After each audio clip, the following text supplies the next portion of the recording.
like if our vision and our image was already solidified when Andre left, it should have been no question about who shaved it. We shouldn't Right. still be trying to figure her out. Like, what? They'll throw us in grass skirts now? Yeah. I But mean, why? You know what I mean? It was But weird. that's I don't. because he found out you guys were Cape Verdean. So he felt like you needed But to, tap into that market Put and some let's fruit get on you your guys and head. in put some. fruit baskets on our head. Fruit baskets We were and like, grass. what? We were so like, Right. when's that gonna happen? but if we That was if George Jackson. That was his name. so if He's we the person that took over. from Andre, if we think back then, so when you guys were recording, who I mentioned Lade, Terrell Hicks, um, the Whitehead Brothers, 702. Carol Riddick. 702, Horace Mm-hmm. Brown Horace Brown. was Mm-hmm. on the Assorted label. flavors. Okay, I don't remember them. Boys to Men must have been on there. Were they still there, or were they They were out? still They were there. still there. We had Yeah. the Okay, same management for a while. okay. 98 Degrees, were they there at the Yep, they time? were Yes. there. Yes. Okay. Um, so I guess I don't know if you know the Jimmy Love Jenkins. Mhm. Was he at Jim Uptown? Jenkins. Jimmy He was Jenkins. an executive there. Okay. Mhm. So because I guess Andre then what happens is that he takes a lot of his execs and his people from Uptown. Mm-hmm. Eddie talks about how he was at LaFace and Mhm. Andre made him an offer he couldn't refuse to come over to Motown. But when Eddie gets there, he says everything was. He said it was chaotic Mhm. and things were just behind the schedule. And he tried as quick as much as he could over the holiday, but it was almost too late because a lot of money was spent and nothing was coming in. And so hence Universal says, okay, you've spent a lot and you've not recouped a lot, nothing, no big hits, and a lot of expensive staff. So I guess a lot of, and when I spoke to Kenny Whitehead, th- no one really knew about their second album. They had some really good songs. It was almost as if we didn't bring you in, so we have an obligation to put yourself out, but we don't really care much. So I think it just felt like there was a lot of chaos around that time, and I unfortunately, you mean, we guys, were doing. I thought our single for the freshman project that it was making noise, and we got on a tour right away. So we were out there doing our thing with Key Sweat and Brownstone and SWV, and we were making some noise. I felt like that would have been the perfect momentum, Mhm. but they still didn't know how, they fumbled. It was like, how? What else do you want us to do? We were on soundtracks. We were trying to, we were doing a lot of the things that artists that are trying to break do, Yeah, and we were creating a buzz. So I yeah. don't know how you don't win with that. It's weird. I mean, I think the more I've heard stories from all different parts, there's a train of thought for myself that um Bad Boy, because Puffy was his intern, and now Yeah. he starts Bad Boy, and it was just blowing up. That and MCA wasn't giving him the money and the budget to expand Uptown, so you go to up Motown, and it's like, okay, I've got more money, I've got a lot of stuff. And what I need to do instead of focusing on the music and the artist, there was a lot more on the promotion. There was a lot more on. I think we need to emulate what Bad Boy is doing Mm. and try and find those kind of hits. Um, and but when you have a ship like Motown that has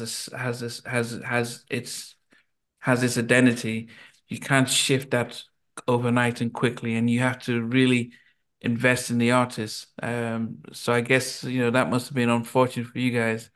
Um, and no one has and management isn't able to have a conversation with Andre and the team, or They didn't no. respect that. No, They there had was no no pull. level of respect there. No respect at all. Wow. I mean, once we got with Quadri, it was a little bit Quadriella Means team. It was a little different, but it still wasn't like they couldn't move mountains to change things. It was almost too late at that point. Yeah. Did you guys feel that this is gonna fail before it even starts? I didn't feel that. I didn't feel that. I didn't feel that. No, I felt like it had good momentum. I feel like the whole LL Cool J thing hurt us a lot. I think that hurt us more than anything. If that didn't happen, what happened? I feel. Well, remember we recorded our version of the Bernard Wright "Who Do You Love." We did we did that version first. Yeah. So of course Motown couldn't wait to play it for people, so they kind of leaked it and they let everybody hear it. Next thing you know, Trackmasters goes and records it with LL in Total, and then they go and put the same exact thing out the same week we put ours out. So but we did ask Cool J, Andre. Remember, we asked Andre to ask Russell if there's anything that they could do to make it where we could work with LL. And they were like, absolutely not. Because I guess they weren't even talking at the time. It was so crazy, like the politics of it. But yeah. I mean, I think we were more disappointed that they didn't fight for us harder. Because these are friends or people that they have these relationships with. It's kind of like, okay, so if you're going to do that, LL, at least put shades on it. Right? Right. Like, why do you and have then to put you can Total on rhyme on their remix or something like where we can collaborate. Right. And they're like, oh, well, you know, you can feed off of, they'll play LLs and they'll play Shades, but it's kind of like, no, but then they'll buy LLs and maybe not Shades. Like it's messing up, you know, our momentum, which is what it did. I mean, and you know, everyone always thought we bit off of LL. Like they, you know, it was completely backward. But the characters, I mean, Troy Taylor definitely now he's coming out and telling the real story about how he fought the label too. Like, why would you let them do that? Like, we had this record first. This is like, you know what I mean? We're going to have the same sample, the same song out. Of course, the radio is going to spin LLs more than they're going to spin. Like, so, yeah. I mean, but they ended up doing both. They ended up spinning both at the same time. Yeah. But it would have been huge if that didn't happen. Yeah, I know. If you think about it, Total were huge. Puffy was anything associated with Puffy was big. And I think Russell would definitely not want to hinder LL's success because Def Jam needed him to sell records, so he wouldn't even consider that. But I mean, even at the same token, like even for our video treatment for Tell Me, we had a stylist who was Total's manager. So everything we told her that we wanted to wear ended up on Total in LL's video. All the whole treatment, us underwater, I mean, all of it, the colors, Miami, the whole thing was like, they took our ideas and then ran with it for the other group. So, and none of it was fair at all. It's just what it is. It's the industry.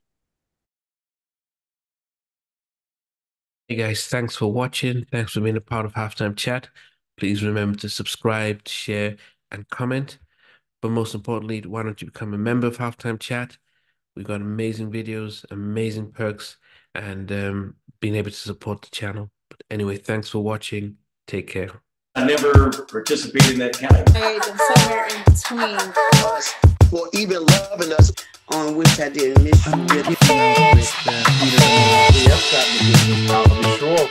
What was it like growing up? She's still making an impact on 4 houses down. I have a couple of pieces. Trying to get this one and that one. That works for you, but just for me, No, okay.